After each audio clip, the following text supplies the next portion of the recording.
Conexão Esperato. Uma produção Esperato Investimentos. Tudo o que você precisa saber sobre o mundo dos investimentos. Muito boa tarde, sejam bem-vindos ao 20º Conexão Esperato, seu programa de investimentos, finanças e economia, chegando a mais um programa quinzenal, o 20º, quem diria, chegamos aí ao programa do número 20 aqui na capital das missões. Além do mais, para esse podcast disponível no www.esperato.com.br, aqui do estúdio, eu, Felipe Fontana, e Ranieri de Matos, diretamente de Miami, Eliseu Mânica Júnior, onde estará uma entrevista com Daniel Gevolk, o gestor de fundos. Hoje vamos fazer um bate-papo aí sobre o mercado de gestão. Aqui do estúdio vamos iniciar então falando sobre os relatório Focus, indicadores econômicos da economia. Deu uma bagunçada um pouco nos índices em relação à nossa economia referente à eleição americana, e também a questão interna nossa dívida pública um pouco elevada, né? A gente vem aí um período de muitas reformas vindo por aí, tanto em nível estadual, em nível nacional, nas cidades. Tudo isso aí vai ser a pauta do próximo ano, as reformas, né? Como a gente sempre fala aí, sempre quando a gente vem gastando mais do que ganha, é fundamental um ajuste, acertar o orçamento doméstico. Se a gente, como tem nossa família, a gente faz isso em casa, por que não um Estado não deve fazer então, né? Então o orçamento doméstico é fundamental, a gente já falou isso já desde o primeiro programa, para a gente ter um controle das nossas receitas, ter o controle das nossas despesas, gastar menos do que ganha. E um Estado, um governo, ele tem que fazer, é obrigação de fazer também, né? Durante 20 anos a gente vem aí um período onde os déficits eram só compostos de aumento de impostos, chegou no nível aí que ninguém mais aguenta pagar imposto, né? Falando então do índice de inflação da economia, dados do Banco Central, relatório Focus, novamente a mesma ideia, fechamento de 2017, espera um IPCA de 4,93, não mudou nada desde a última semana. Índice de inflação IGPM, que são índices de aluguel, também baixou, espera-se 5,17 no final do ano que vem. O dólar deu uma bagunçada toda essa questão do Trump, essa incerteza da economia, né? Vamos falar um pouquinho sobre isso, Eliseu também vai falar sobre isso, né? A ideia aí do dólar espera em torno de 2017 R$ 3,36, final de 2016 expectativa de R$ 3,45. Lembrando que o relatório Focus é um relatório onde discute com os principais economias, principais players, o que se espera, né, no final de cada período, 2016, 2017. O PIB se esperava aí no final, há uma semana, em torno de 1,13, no final de 2017 já se trabalha com PIB menor, em torno de 1%, na economia brasileira aí, novamente, expectativa de queda nessa questão. Produção industrial, a mesma, então de 1,11. Essa questão do PIB aí é muito importante, já foi dito, o PIB, ele tem que ser positivo no ano que vem. Meirelles já falou em algumas reuniões atrás que um PIB então de 1,5 faz com que não tenhamos aumento de impostos no ano que vem. Tudo isso é interligado na economia, né? Então, esses são os dados do relatório Focus da economia, como inflação, taxa de câmbio, dívida líquida do setor público também diminuindo um pouquinho. Expectativa para taxa Selic, que é a taxa hoje principal utilizada para regular quanto será o valor, a percentual da taxa dos empréstimos, os investimentos. Expectativa depois de toda essa questão do Trump, aí que não caia tão rapidamente como a gente falava antes, né? Até o relatório Focus espera aí a Selic no patamar aí em torno de 10,75, né? No final do ano que vem. esperava-se 11% também nas últimas reuniões. A queda virá, porém não tão rápido como a gente falava antes. Existe toda uma incerteza referente à economia, como Trump vai retratar isso daí. Já falamos que provavelmente vai ser um bom governo, né? Melhor talvez que Hillary Clinton, porém há uma expectativa de como ele vai reagir, isso na ideia protecionismo americano, principal indústria de lá. Então tem tudo isso levado em consideração. O Banco Central tem sido, de uma forma ou de outra, bem comedido, então já esperava-se uma taxa Selic de 0,5 na próxima reunião, talvez aconteça uma queda de 0,25. Né? A gente sabe aí, quem é empresário, que nossa taxa de juros é a maior taxa de juros do mundo, em torno de 14,25, chegou hoje em torno de 14%. A gente sabe que foi um ano de pagar juro, né? O capital de giro da empresa hoje, com essa Selic aí, cartão de crédito hoje chegando aí a 400% no ano, né? Devemos evitar essas dívidas, então é fundamental uma ideia de ajuste na economia. A gente sabe que é períodos difíceis para o ano que vem, mas é fundamental a gente passar por isso, essa questão do ajuste fiscal. Isso está acontecendo na questão do Estado hoje, se discute muito essa ideia de um ajuste dos Estados. Isso aí não é somente no Rio Grande do Sul, é importante dizer que todo o país, todos os estados gastaram mais do que ganha. A gente sabe que hoje a grande de receita vem da parte do ICMS, né? ICMS, querendo ou não, é um imposto de consumo, né? E o consumo caiu, né? E o custo das despesas aumentaram. Então a gente vê aí que o principal ICMS é um imposto de consumo, né? Consumo, mercadorias e serviços, e aí a gente vê que caiu nesses últimos tempos e diminuiu a receita também do pessoal. É fundamental essa ideia do ajuste. Isso aí vai ser o ano que vem, vamos ouvir muito isso. Vai ter também a ideia da discussão da reforma da Previdência, todo o mercado de olho de como vai ser essa reforma aí, sobre a Previdência do setor público também. Há muitas pautas para ser discutida e a gente vai trazendo aqui nos programas, a gente vai discutir cada aí a visão sempre de uma forma econômica, não uma visão política, mas de como isso afeta a vida de cada um e como isso pode ser importante para a tomada de decisão nos investimentos. Isso é fundamental a gente dizer que a nossa função é nada mais ver do que buscar analisar o cenário e com isso montar carteiras de investimentos que possam ter importante performance, sempre ganhando da inflação. Lembrando que a gente fala desde o primeiro programa, nos investimentos a gente tem que buscar, nos conservadores, buscar um ganho acima da inflação, porque isso vai fazer com que a gente consiga diminuir nosso ritmo de próprio trabalho, conseguir reservas e a gente não perca o poder de compra dos produtos da economia, né? Então é fundamental ter um ganho da inflação, porque se a gente não conseguir ganhar da inflação nos investimentos, a gente tem que trabalhar mais e mais para comprar a mesma coisa que a gente comprava antes, né? Tudo isso aí é fundamental e aí se busca montar uma carteira referente ao perfil do investidor. A gente consegue montar uma carteira conservadora, moderada. A gente já falou nos últimos programas sobre os multimercados, como é o funcionamento dos fundos multimercados. Falamos também sobre os fundos imobiliários, o COI, Certificado de Operações Estruturadas, renda variável, cada vez vamos falar mais também de queda de juro ano que vem. Então bastante coisas aí para a gente discutir. Bom, pessoal, acho que essa aí, em relação ao relatório Focus, expectativas da economia é isso.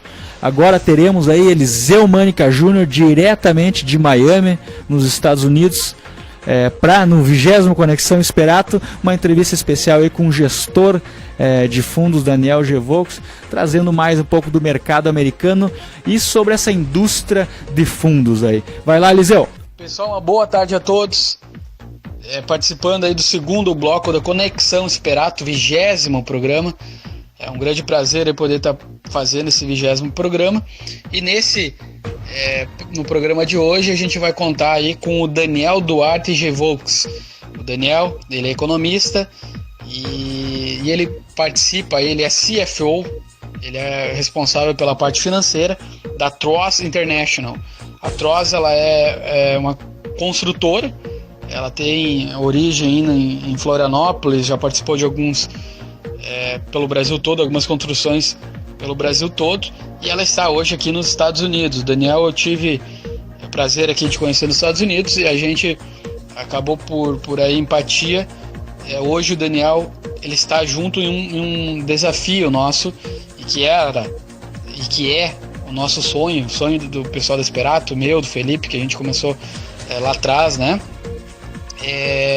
De criar uma gestora de investimentos.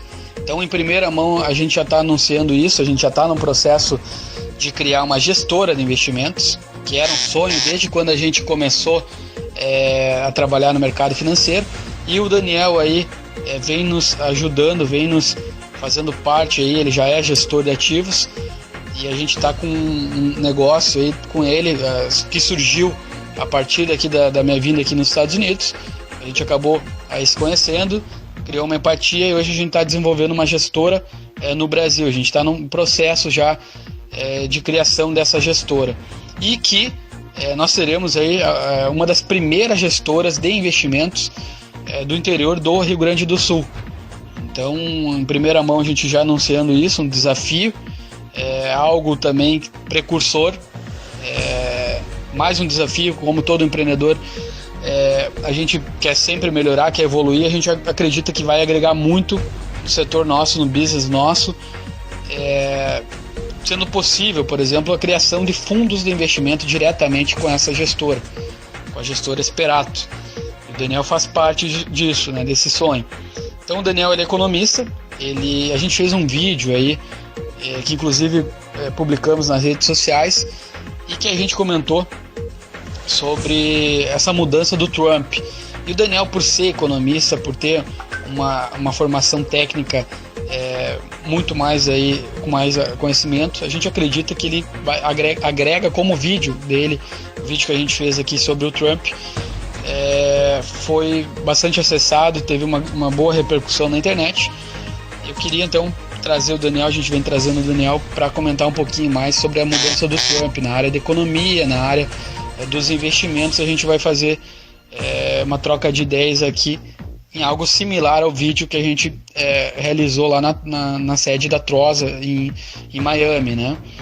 E o Daniel, então, Daniel, eu queria que tu falasse um pouquinho mais de ti, falasse um pouquinho mais da Troz International e comentar também de uma maneira objetiva o que você espera sobre a mudança para a economia do Trump e quais as mudanças também. Eu vou comentar um pouquinho mais sobre a mudança para o Brasil, né? O que ele pode influenciar no Brasil.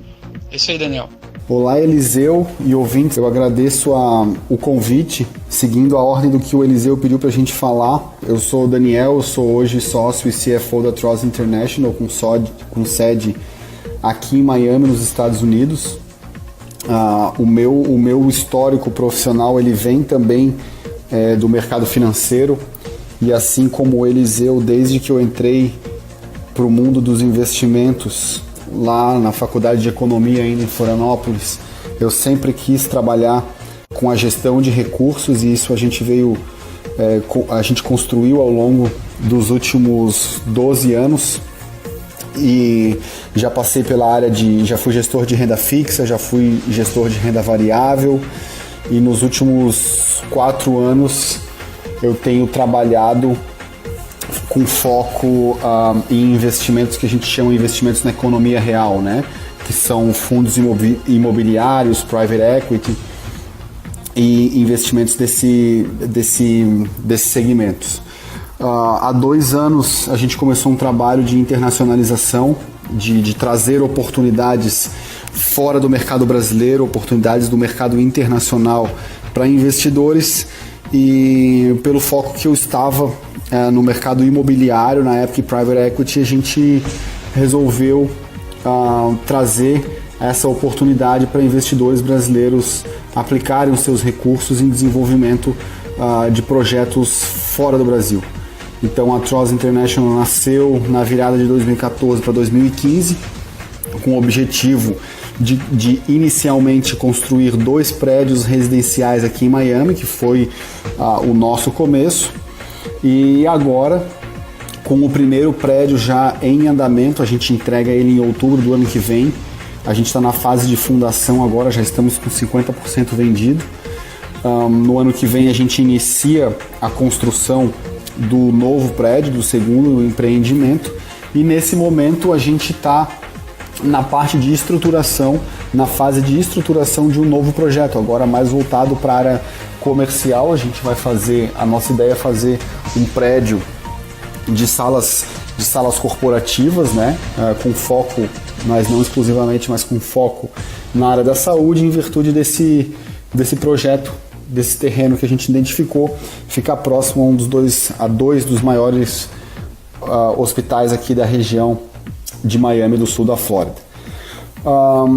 E agora, voltando para o tema da nossa conversa, que é especificamente os impactos do Trump como presidente dos Estados Unidos e do seu impacto na economia americana, logicamente, e brasileira, a gente tem alguns pontos que são principais em relação à política econômica que deve ser adotada por Donald Trump. Primeiro é o ponto de vista fiscal. E como tudo em economia, sempre vai ter o lado bom e o lado ruim da coisa. E o importante é, ao longo desse processo, o Donald Trump, juntamente com a sua equipe econômica, conseguir neutralizar da melhor forma possível esses lados negativos. Mas vou começar aqui pelo ponto de vista fiscal.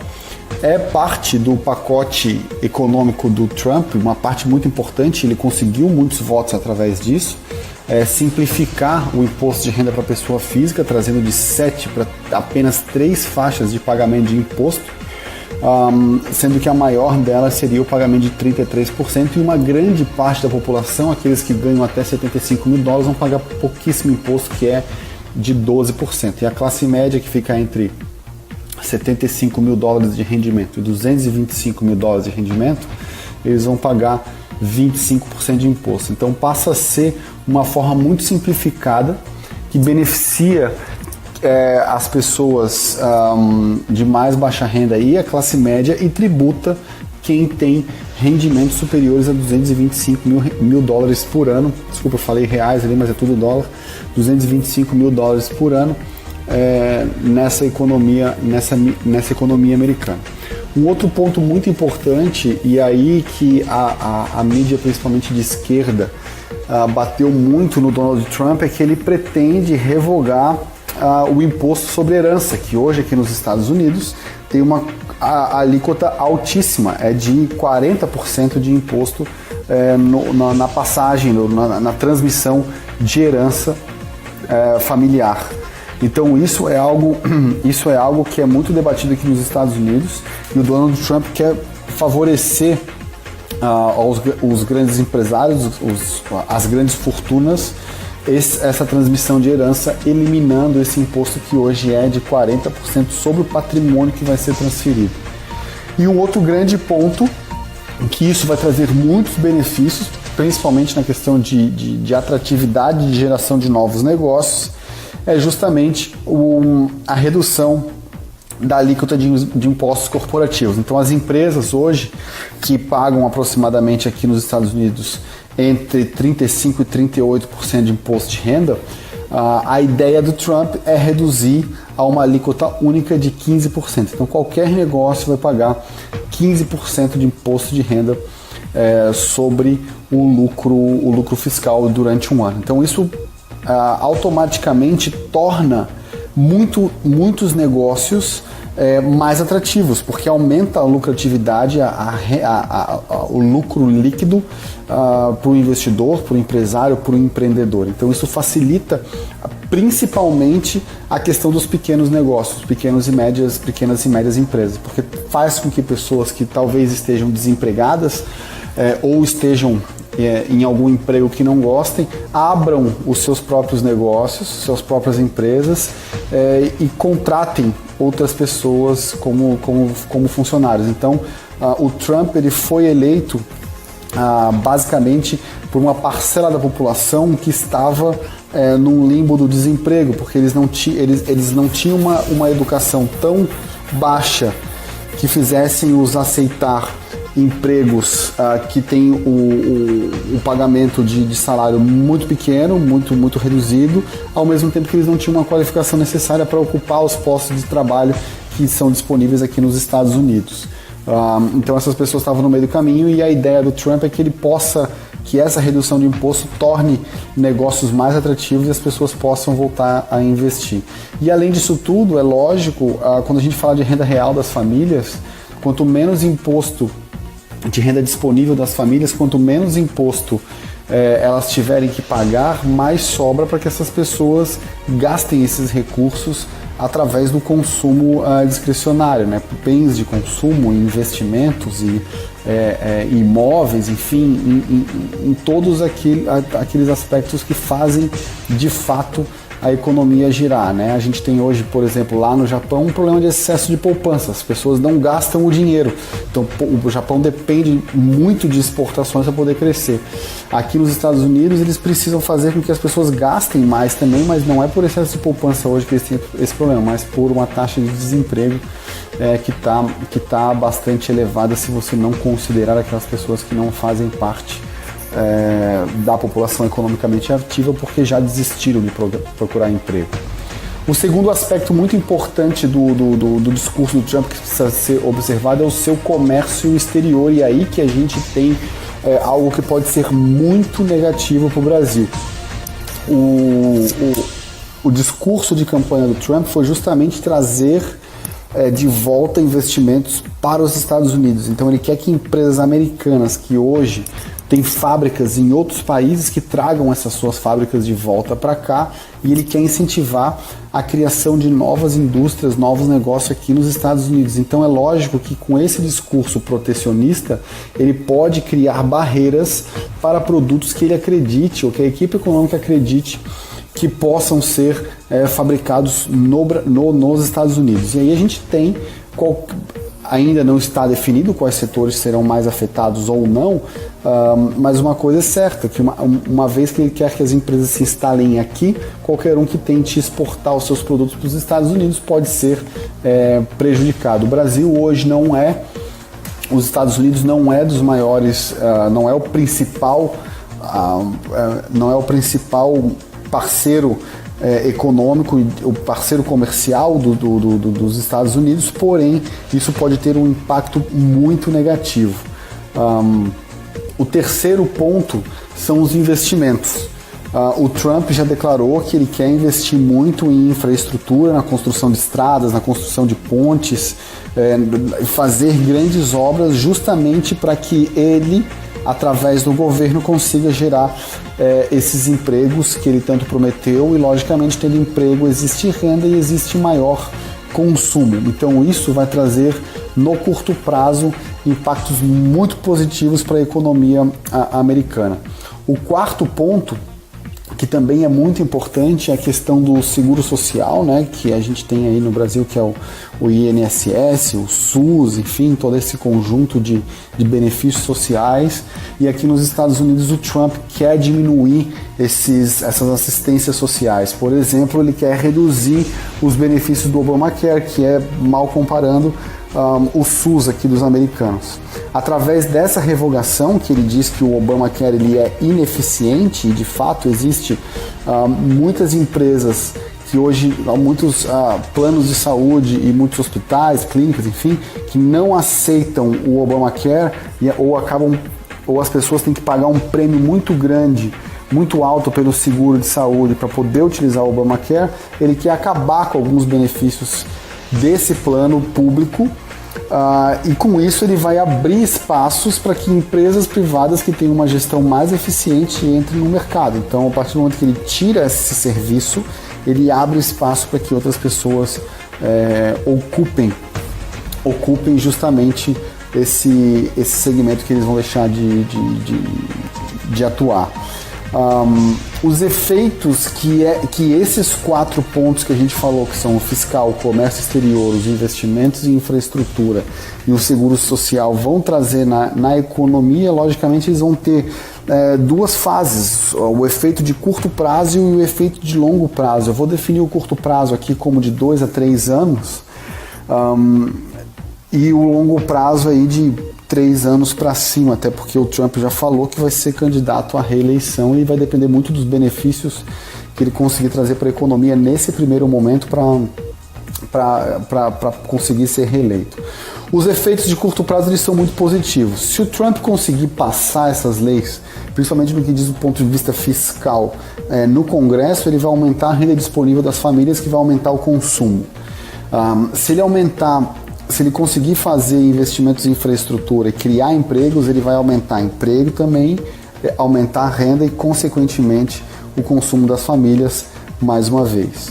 O comércio exterior da mesma forma, quanto mais ele conseguir trazer as empresas para cá, e ele vai precisar de ajuda externa de investidores, trazer benefícios para que investidores apliquem seus recursos aqui, tudo isso são fatores de geração de emprego. Porém, à medida que ele aumenta os gastos do governo através dos investimentos em infraestrutura e reduz a cobrança de imposto com todas aquelas medidas que a gente já falou, se ele não tiver um sucesso no ganho de escala, ou seja, ele conseguir gerar essa quantidade de empregos, essa quantidade de renda que faça com que o governo acabe arrecadando mais, apesar das alíquotas serem menores agora, ele vai criar um problema de déficit fiscal extremamente grande. Em março do ano que vem, acaba a isenção que o Congresso deu para o presidente de elevar os gastos, então isso vai ser um problema para ele, e ele vai ter que justificar da onde ele vai tirar o dinheiro para conseguir pagar essas obras todas, uma vez que ele está se fazendo da redução de imposto para gerar emprego também. Então isso, no médio prazo, pode ter um efeito negativo, que é o próprio endividamento do Estado. Além disso, ele fazendo todos esses mecanismos, todas essas medidas de aumento de consumo e renda, ele pode sim gerar uma pressão inflacionária dentro dos Estados Unidos se ele não conseguir aumentar na mesma proporção a oferta de bens e serviços dentro dessa economia.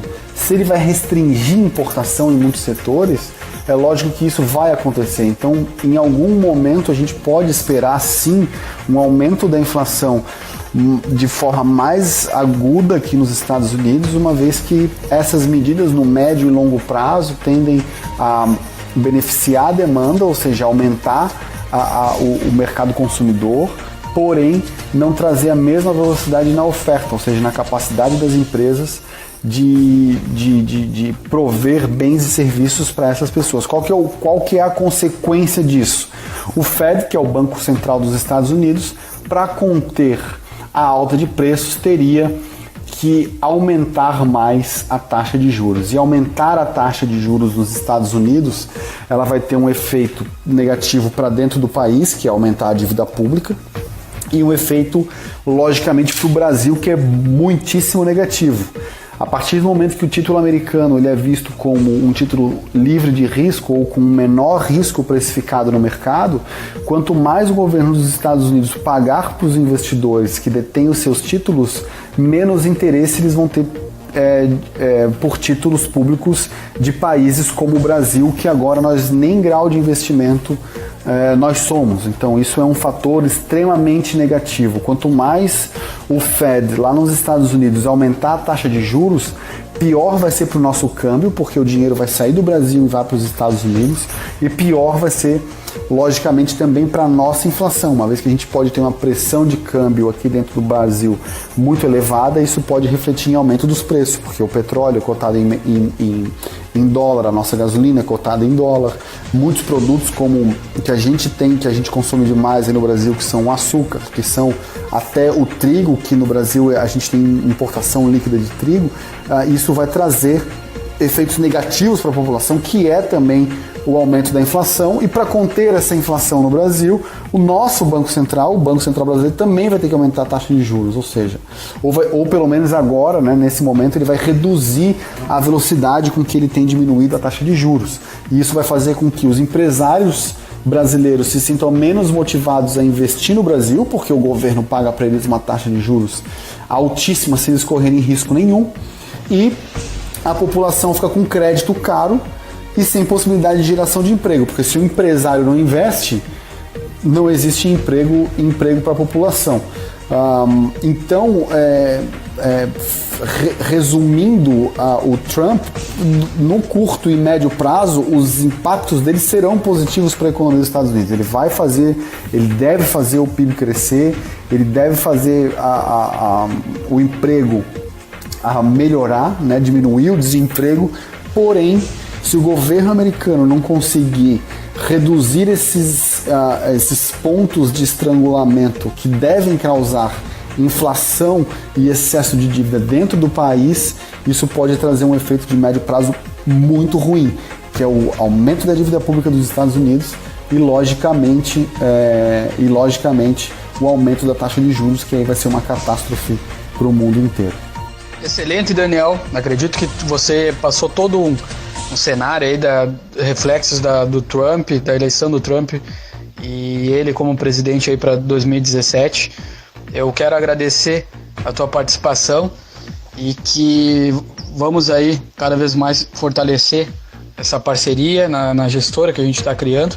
Quero agradecer também a tua confiança no nosso trabalho por estar participando desse movimento aí da gestora e desejar aí cada vez mais sucesso, porque vem plantando, vem inovando, e que saiba aí que tu é uma pessoa que a gente tem uma admiração aí nesse curto espaço de tempo, por inovar, por ser alguém jovem, por ter um histórico aí muito interessante que chama a atenção no mercado, e agradecer essa tua participação no nosso 20º aí programa Conexão Sperato, que é um programa aí que vira podcast também.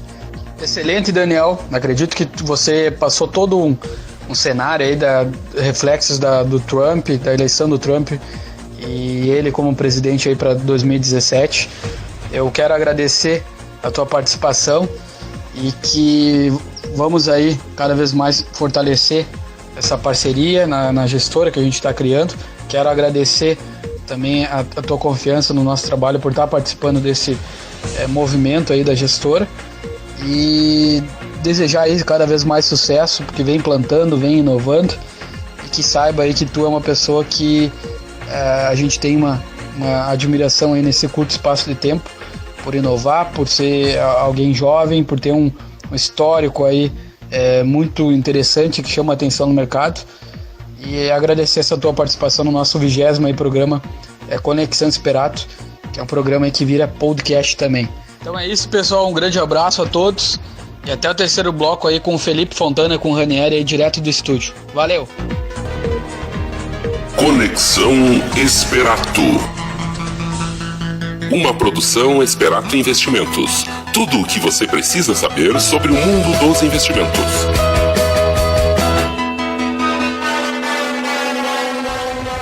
Agora sim, de volta ao estúdio, aqui junto com o Ranieri, mais uma vez uma bela explanação do Eliseu Mânica Júnior, com o Daniel, diretamente de Miami, falando um pouco sobre os desafios com o Trump na economia, um pouco sobre a economia brasileira, também dando um papo sobre a gestora, que a gente vai falar um pouco mais daqui a pouco das possibilidades de negócio com ela. Muito bom ter essa parceria com o Daniel.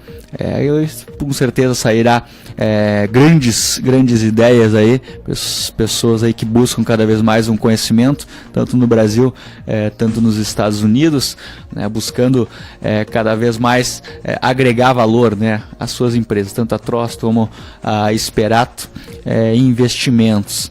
O Eliseu falou ali juntamente com o Daniel sobre a questão do Trump, né, toda a questão aí, belos pontos analisados em relação à economia americana, como vai ser essa reação. Com certeza vai ser bom para a economia deles, para nós talvez nem tanto, para os emergentes nem tanto. Isso dependerá muito como é que vai ser levado esse governo dele, né? Expectativa da alta de juros aí, a catástrofe, como foi comentado, a possibilidade de aumentar o juro americano.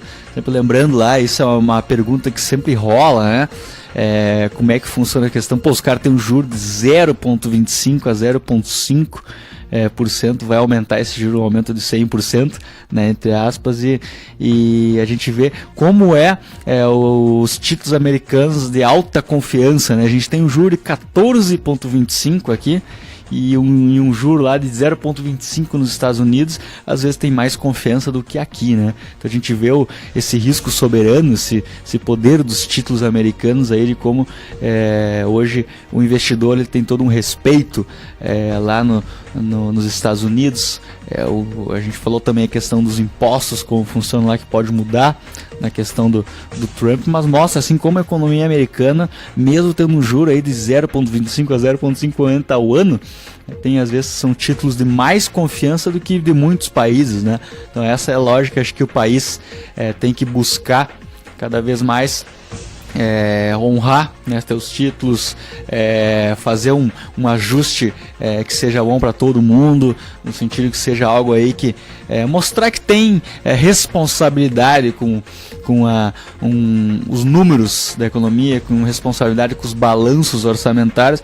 Isso aí traz confiança, né? Acho que esse é o principal exemplo que a gente tem. Muito bom a explanação do Daniel, e a gente vai trazer nos próximos programas aí, né, essa questão do Trump, como é que está sendo esse governo dele, como vai afetar a nossa economia para tomar a decisão nos investimentos. O aumento da taxa de juros dos Estados Unidos é um aumento que está sendo postergado. O aumento da taxa de juros dos Estados Unidos é um aumento que vem sendo postergado há um bom tempo, né? Há 2 anos se fala já nas possíveis consequências do que pode acontecer com essa subida na taxa lá do Fed, né?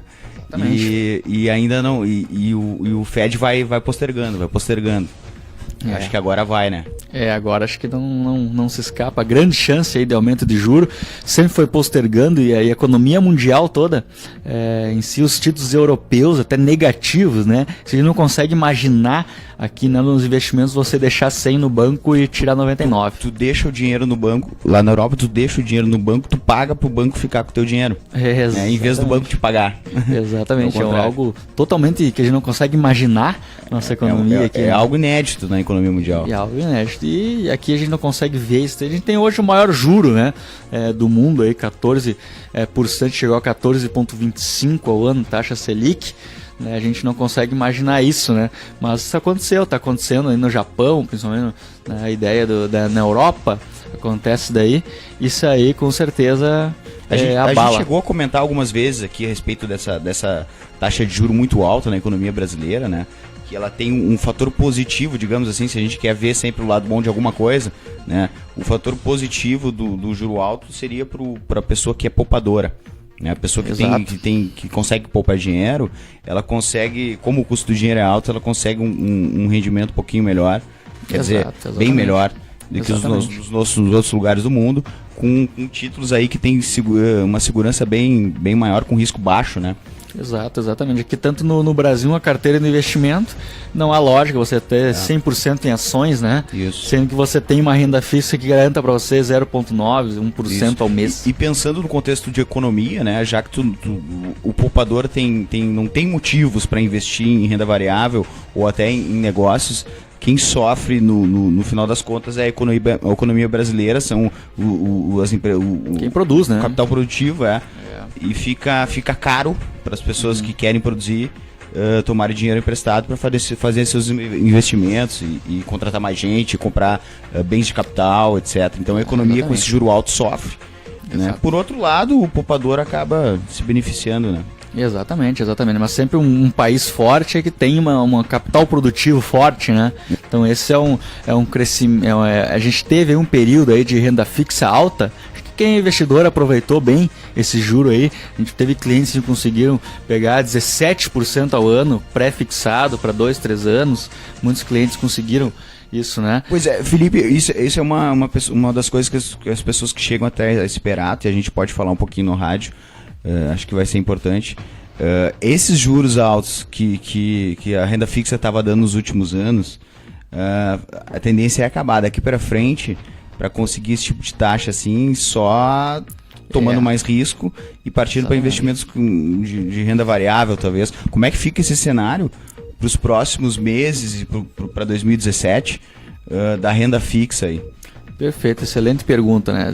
Desde aí de 2013, 2014, quando se viu aí uma possibilidade alta de inflação, né, a gente viu que tinha grande chance de aumento de taxa de juros, né, da economia, tanto que saltou aí de 7,25 ao ano para 14,25 ao ano, né, chegou um aumento forte aí nos últimos anos, né, e a gente chegou num ponto que não tem mais possibilidade de aumento de juros. Capital produtivo hoje tem sofrido, trabalhou o ano inteiro para pagar juros, né? A gente sabe, a gente falou nesse programa, 400% ao ano aí do cartão de crédito, cheque especial também altíssimo período. Isso aí para o capital produtivo é destruidor, né? E agora não, agora a gente vê novamente aí uma inflação controlada. A justificativa para o aumento de era a inflação, né? E o Banco Central usa né, o juro como um instrumento de controle da inflação. Agora a inflação com uma tendência de queda e o próximo ano não tem por que manter o juro alto. Com certeza, com certeza. O juro, o Banco Central utiliza o mecanismo do juro para aumentar, né? Deu uma inflação forte, o Banco Central aumenta a taxa de juro para fazer o quê? Com que a pessoa aplique o dinheiro, segure mais o dinheiro, não temos a estrutura para conseguir crescer, né? Nesse sentido aí gera toda uma ideia de inflação. Se der para discutir inflação, dá um programa inteiro, né? Isso aí foi controlado a princípio, assim, como a gente viu nos relatórios Fox ali, e agora a gente entra num período aí de queda de taxa de juros, expectativa aí 10,75 no final do ano. Alguns bancos falam que pode mais, outros falam menos, pode retardar por causa da queda, por causa do Trump, tem toda uma questão, mas a gente, para buscar rendimentos ali de 16, 17, como a gente conseguiu em períodos aí anteriores, o pessoal vai ter que buscar risco, né? Vai ter que buscar pré-fixar uma taxa, buscar já uma taxa aí de 14, já tá bom hoje, para 2, 3 anos, 14 ao ano, né? Buscar alguma coisa, algum título aí que busque um fundo multimercado, onde tem um gestor mais especialista, né? Uma gestão mais ativa. Exatamente, para buscar um retorno um pouco maior, né? Nesse sentido, né? Mas mesmo assim, mesmo com a taxa de juro em queda, claro, a carteira a gente busca um retorno melhor, mas a grande parte da carteira ainda vai estar rendendo bem acima da inflação, que é o que o investidor tem que cuidar, né? Um retorno acima da inflação, né? Tem lá artigos lá na esperato.com.br, nos nossos blogs, né, onde fala sobre a importância dos ganhos acima da inflação nos investimentos. Né, isso aí que vai fazer com que o seu dinheiro sempre consiga ter poder de compra na economia. Daqui 20, 30 anos a gente não sabe quanto que a gente vai pagar, talvez 1 quilo de feijão, não sabe quanto vai pagar o queijo, o leite, a gasolina, um carro, um apartamento, né, e todos esses índices, todos esses produtos, ele andam conforme a inflação, fazem parte do pacote da inflação. É fundamental até assessoria financeira para ajudar nisso, né? É justamente essa preocupação com os ganhos acima da inflação que fazem da poupança um mau investimento, né? A poupança hoje está pagando menos que a inflação. Exatamente. Esse ano perdeu. Agora até o controle da inflação faz com que empate, busque alguma coisa próxima aí. Nesse sentido, porém, foi um investimento aí que não acompanhou a alta, né, dos preços nem dos imóveis, não acompanhou a alta do poder de compra, né? Então o investidor de poupança, infelizmente, os 600 bilhões, né, que tinha, agora tem um pouquinho menos, fez com que esse cara aí não tenha mantido o seu poder de compra, né? Claro, a poupança tem toda aquela questão que é uma aplicação a mais antiga, né, da história, né, a mais antiga, então é mais uma questão cultural, né? Mas com certeza, se a gente tem a possibilidade de buscar investimentos da mesma segurança em relação a que nem a poupança. Antes de a gente entrar na gestora, eu queria fazer algumas perguntas que chegam até nós também sobre a renda variável, né? A gente falou um pouquinho de renda fixa aqui e a renda variável, né? A bolsa, que muitas pessoas tem nos procurado para falar sobre. A minha pergunta é a respeito do que aconteceu com o índice Bovespa após o anúncio da vitória de Trump, né? A bolsa vem acumulando ganhos no ano bem significativos, e após a vitória do Trump mudou. O que aconteceu, Felipe? Tenta explicar aí pra gente. Exatamente, algo bem complexo, né? Como o Daniel comentou ali também, né? Toda essa questão, o Trump é bom para a economia deles, né? Aquela ideia que se espera, né? Com o discurso dele, né? Não tem como você discutir, você vai debater Trump ainda sem saber o que ele vai fazer ainda, né? A gente talvez está mais preparado para debater Hillary Clinton do que o Trump, que a gente sabia o que ela ia fazer. Então é meio delicado até debater o Trump sem saber ainda como ele vai ser. Nesse sentido, né? Mas como o Daniel falou também, a expectativa do mercado é aquela ali, né? Falou que vai ser bom para a economia deles, porém para a economia brasileira talvez nem tanto. Pois e a minha pergunta fica assim, ó, essa ligeira queda que ocorreu após a vitória do Trump lá, ela é na bolsa, né? Na renda variável brasileira, ela é totalmente explicada por essa eleição americana, ou tem fatores nacionais aqui que contribuíram para isso aí? Isso aí a gente só vai descobrir depois, né, à frente, qual foi o motivo, né? Mas alguns analistas falam, com certeza, que foi mais também para nossa economia, né? A gente vê alguns relatórios que a gente discutiu no primeiro bloco ali, o PIB, né, não está conseguindo reagir daquela maneira, a economia...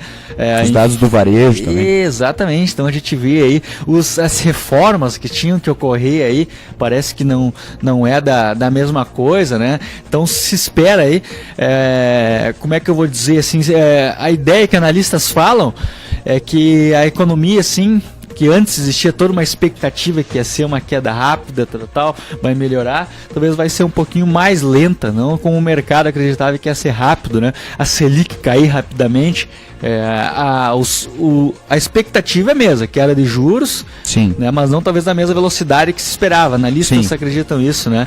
Então retarda para ver como é que vai ser a questão do juro americano, como vai reagir a economia, mas muito mais assim pelas nossas reformas também, né? A gente não está conseguindo tirar do papel ali essas mudanças, né? A gente vê os estados aí, quando existe o ajuste fiscal já da PEC, que vai ser interessante para o país, pelo menos, ter um orçamento digno, né? Pelo menos não pode ficar essa loucura que dá déficit, tem que aumentar imposto. Você chegou no nível que não dá mais, né? E a gente consegue fazer já com a PEC essa questão de discutir.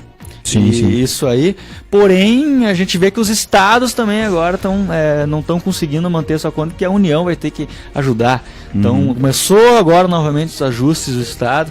Então mesmo assim, se preocupando com a economia americana, a gente tem que se preocupar mais com a nossa. O mercado de capitais, então, além de ser sensível a esse cenário externo, ele é bem sensível, muito mais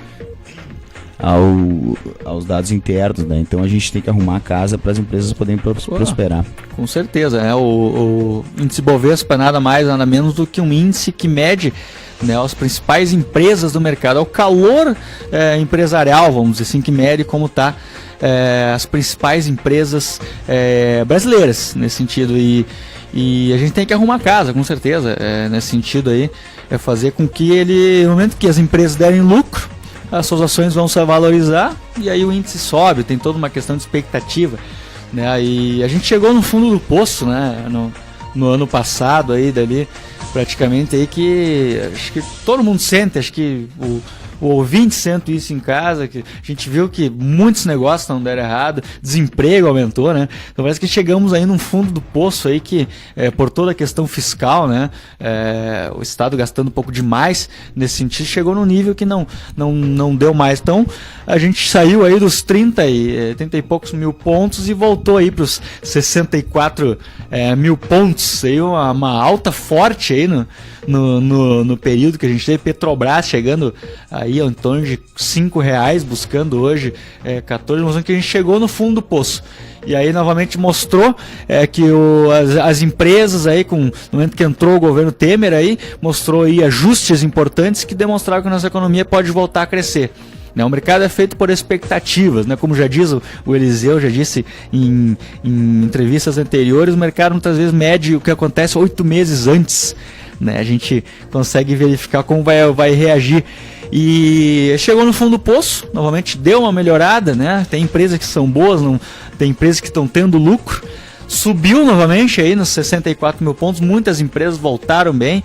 Quem investiu em bolsa agora nos últimos meses ganhou dinheiro nesse sentido, mas agora vem um novo desafio. Essas empresas aí têm que começar a gerar resultado, gerar caixa para as ações continuarem se valorizando, né? E aí também tem expectativa de como o governo vai trabalhar nesse ajuste fiscal, né? E como vai trabalhar dessa forma. A gente vê aí, a gente não pode ser mais refém de governo discutindo em aumento de ICMS. Tudo isso mexe com o lucro da empresa, isso mexe com o número de funcionários que ele vai contratar, né? Quanto mais imposto a gente paga, talvez menos postos de trabalho a gente tem que ver, porque aumenta custo geral, né? Exatamente, né? É uma ilusão achando que aumentar imposto vai resolver uma economia. Então uma questão contábil. Dá para resumir de maneira geral, assim, essa valorização do mercado de capitais no país que houve nos últimos 12 meses, né? Foi em grande parte fruto de uma expectativa de melhora, né, do cenário do país. Para a gente conseguir manter esse nível aí para frente e poder crescer ainda mais e poder aumentar a força desse capital produtivo no país, é preciso continuar fazendo o dever de casa, senão a coisa volta, né? Exatamente. Então tem que transformar as expectativas em realidade, né? Esse é o que se espera aí nos próximos meses para balizar a valorização ou não das empresas de capital aberto no país. Com certeza, e até, né, já entrando um pouco mais na questão da gestora, isso também, né? A gente vê aí a possibilidade de fundos private equity, né? Que antes era algo assim totalmente impossível, não era impossível. Pois isso é uma coisa que eu queria te perguntar. A gente falou um pouquinho antes do programa sobre isso aqui. Um dos sonhos aqui do nosso aqui, né? Desde Conexão, né? Desde lá da história do Conexão, que incentivou a gente a fazer, a criar um evento de empreendedorismo aqui em Santo Ângelo, né? Foi a ideia de conseguir juntar, né, num espaço o investidor e o empreendedor, né? Grande parte do que nos motivou a fazer aquele evento foi essa ideia de conseguir ajudar as empresas, né, os empreendedores novos aí a conseguirem capital para alavancar os seus negócios. Exatamente. E agora, com a possibilidade aí, com essa novidade que o Eliseu nos trouxe aí em primeira mão e essa possibilidade de trazer para o interior do estado uma gestora de recursos, né, que seria então a primeira gestora de recursos do interior do estado, há a possibilidade de se fazer fundos de investimento, como o Eliseu comentou ali junto com o entrevistado, e isso surge a possibilidade de fazer fundos de private equity, né, de venture capital, né. Eu queria te perguntar, até mais para conhecimento, como funciona um fundo desse tipo aí, como é que a gestora administra esse tipo de fundo e se existe a possibilidade de a gente criar um fundo aqui na região focando no investimento de novos negócios daqui. Exato, boa, excelente pergunta, né? A questão da gestora de recursos, ele abre um leque, né, de possibilidade de criação de fundos exclusivos para clientes, né, toda uma questão tributária de sucessão também, planejamento sucessório, abre um leque enorme, clubes de investimentos em ações, que era uma prática para juntar grupos de pessoas para investir em ações, pessoas físicas, né, para investir em ações e escolher com seus amigos, montar uma carteira que não tem cotas, isso aí tem a possibilidade de fazer também. Que foi como surgiu o Esperato lá no meio dos anos 2000. Exatamente. E aí existe a possibilidade de criação de fundos de investimento, tanto na parte multimercados, renda fixa, exclusivos, como a gente já comentou, e também a possibilidade do private equity, né? O fundo aquele que é nada mais ou menos do que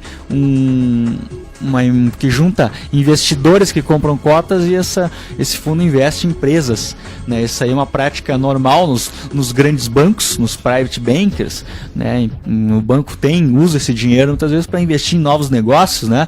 Isso aí com o juro alto era um pouco mais complicado. A gente tinha um cenário aí de 14%, 15%. Eu chegava pro meu cliente e conseguia um título público pagando 15,5%, 16% ao ano. Por que ele vai investir num negócio com risco, Exatamente, né? Pagando a mesma coisa, ele pode investir investir num título público sem risco. Então, por isso que é outro motivo pelo qual a queda dos juros pode ser benéfica para a economia como um todo, né? Gerar empregos, pessoas poderem... Exatamente. Então, antes até a ideia do Conexão, né? O idealizador foi o Ranieri, Conexão Noroeste, mas o que a gente foi fazer era nada mais do que mostrar, né, o trabalho que aquelas empresas, mesmo conseguindo investidores, né? Sim. Na época, algumas empresas, era mostrar, né? Não tem ainda a possibilidade de conseguir montar um fundo private equity. Com a gestora já consegue fazer isso daí, porém aí existe toda uma cadeia, né? Um ciclo que talvez é um trabalho bem de médio e longo prazo, isso, né? Onde a gente, no momento que a gente fazer um fundo private equity, né, invista em negócios da região, a gente vai precisar, vamos dizer assim, investidores. Existem pessoas que querem investir em negócios, porém ao mesmo tempo ideias, a gente vai precisar de ideias, vai precisar de mentores, né, mentoria, né, pessoas Sim. que estejam na prática para desenvolver aquele negócio. Sim. Ali ajudar, né, melhor essa questão do departamento pessoal, de marketing, departamento financeiro, tudo é uma construção. É todo um ecossistema que gira em torno. Exatamente, né? Não é simples. A gente vê assim, próprio no Vale do Silício, né, onde é o local que junta mais investidores, pessoas que querem suas ideias. Existem muitas ideias lá e muitas não dão certo, né? A grande chance aí é de negócios que não dão certo, né? E às vezes o fundo lá acha um Facebook e tal e ganha-se muito dinheiro, né? Nesse sentido. Talvez é meio difícil de encontrar isso dependendo do ambiente que a gente está inserido, né? Então Sim. existe toda uma análise, que o investidor que vai investir no private equity é que ele busca um retorno, né? Interessante para o seu investimento, e ao mesmo tempo... Esse ponto é importante porque é um pouco cultural, né? A gente tem o costume aqui de investir e querer o retorno daquele investimento certo, né? A necessidade do investidor, por exemplo, do investidor americano, para conseguir ganhar, a necessidade dele apostar mais no risco, né, faz com que ele suporte perdas, né? Quando ele consegue administrar essas perdas, e numa média geral, no longo prazo, ele é bem remunerado. Exatamente. Mas no caso do investimento de risco, de novos negócios, empreendimentos, de startups, etc. e tal, a quantidade de investimentos que não dão certo é extremamente alta. Exatamente. As aceleradoras lá colocam o capital delas, distribuem o capital semente, que eles chamam, em diversas empresas para ganhar uma entre 100. Né? E aquela uma entre 100 paga todo o retorno das outras. Né? Essa é a ideia. Faz parte do mundo private equity, negócio que você vai ter que abandonar aquela ideia e continuar. Como qualquer empresário, ele vai desenvolver sua empresa, ele vai ter 10, 15 ideias que ele vai implementar no seu negócio, muitas não dão certo, né? Fundamental o que é um controle de risco para que você não coloque muito dinheiro naquilo que talvez que não deu certo, né? E aí naquilo que dá certo você ganha dinheiro, né? Então é algo bem interessante, a gente vai trazer nos próximos programas aí toda essa questão aí da gestora. Mais uma vez agradecer o Eliseu, vai lá, Ranieri. A gente está amanhã Black Friday, né? Black Friday Esperato. Black Friday no país todo, aí no mundo todo. E na Esperato também. E na Esperato a gente tem uma promoção bem legal. O pessoal que quiser adquirir os cursos da Esperato Educação, aprende a investir na Bolsa de Valores, aprende a investir o seu dinheiro, análise gráfica de ações, mercados futuros. Excelente. Né? Todos os cursos da Esperato Educação estão com 50% de desconto com o cupom BLACK. O pessoal que está ouvindo agora e quer o desconto, usa o cupom BLACK na hora de fazer o pagamento lá, que vai ter 50% de desconto em qualquer curso. Show de bola aí, acessem lá. Pessoal, mais uma vez agradecendo Eliseu Mânica Júnior, Daniel, diretamente de Miami. Chegamos aí ao 20º Conexão Esperato. Quem diria que não chegaram ao 20º programa. Dizer que foi, acho que é fantástico o crescimento, né? Acho que é o principal, a mensagem que eu quero deixar, né? Para que a gente nunca imaginou talvez ter um programa de rádio sobre economia, investimentos e finanças, e a gente vê aí até a nossa melhora, né? Na questão de dar questão de falar no rádio, né? Então, acho que o grande a mensagem de deixar é faça, né? Feito é melhor que perfeito, né? Isso. Busque fazer, acho que é o Esperato, né? Esse caso, a Conexão Esperato, eu acho que é esse exemplo aí, busque fazer, sempre saia do lugar, né? Pode ser a passos pequenos, pode ser a passos E a gente tá precisando devagar. disso no Brasil, né? Parar de reclamar e fazer. Exatamente. É isso que a gente precisa. E prosperar, né? Ande pra frente, acho que é essa a mensagem desse cara. Chegamos aí ao 20º Conexão Esperato e que a gente faça aí mais programas fantásticos como a gente tem feito. Espero que vocês tenham gostado aí. Abraço a todos, até mais.